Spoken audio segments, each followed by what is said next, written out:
I'm Stan Ellsworth.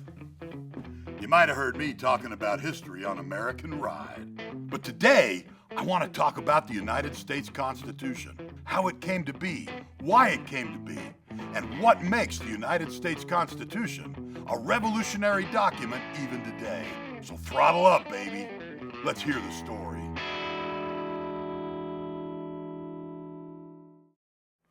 Once upon a time, we all were English. At least we were ruled by the British king. But when we came across that Atlantic Ocean, things changed. We were living on the very edge of civilization. And when you're living on that edge, you become a lot rougher, a lot tougher, and a lot more self-reliant. The American character had been evolving, it had been developing for almost 150 years. But things really started to change at the end of the French and Indian War. Now you see, to us, that war was fought over the Ohio River Valley. That's land on the other side of the Appalachian Mountains from the colonies. The French lost that war, and they signed everything they owned in North America over to the English king, George III. First thing George III did was sign the Proclamation of 1763. It said to the English colonists, that was us, y'all can't go over the tops of the Appalachian Mountains. All that land belongs to my new province of Quebec. I'm sorry, Your Majesty, what?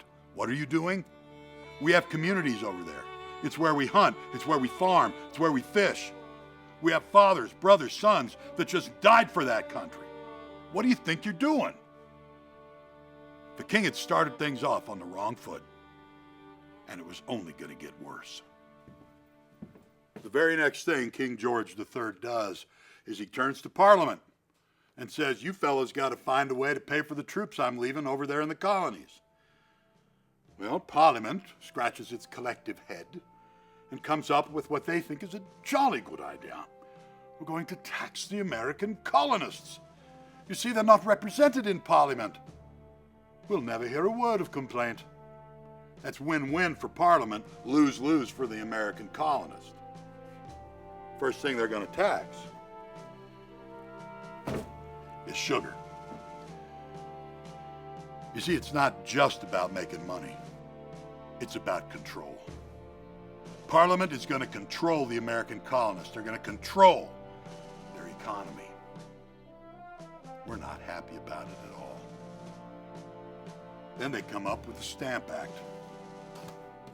Now, the Stamp Act taxes just about everything the American colonists are going to use in their day-to-day lives, from paper to ink to stamps to playing cards, everything. We're pretty hot. This back and forth across the Atlantic has gone about as far as it's going to go. So we tell them, look, there's a thing in English law, it's precedent. No taxation without representation. There is no American representation in Parliament. Y'all can't tax us. They say, yes, we can. We say, no, you can't. And we're just not going to buy any British goods. We'll make our own, thank you. And the boycott works. Pretty soon, Parliament rolls back the sugar tax, rolls back the Stamp Act. But the very next year, they come out with the declaratory acts. One of those says, we're Parliament, we'll tax who we like because we say so. Well, we disagreed, and that boycott remained. Parliament had to think of a way to create a new precedent, and they did. They're going to tax tea. Now, what they did was they dropped the price of tea to lower than it had ever been, and they put on a 3 farthing per pound tax. That's nothing. They figured that nobody in the colonies would mind paying that tax, but they were wrong. We'd figured them out.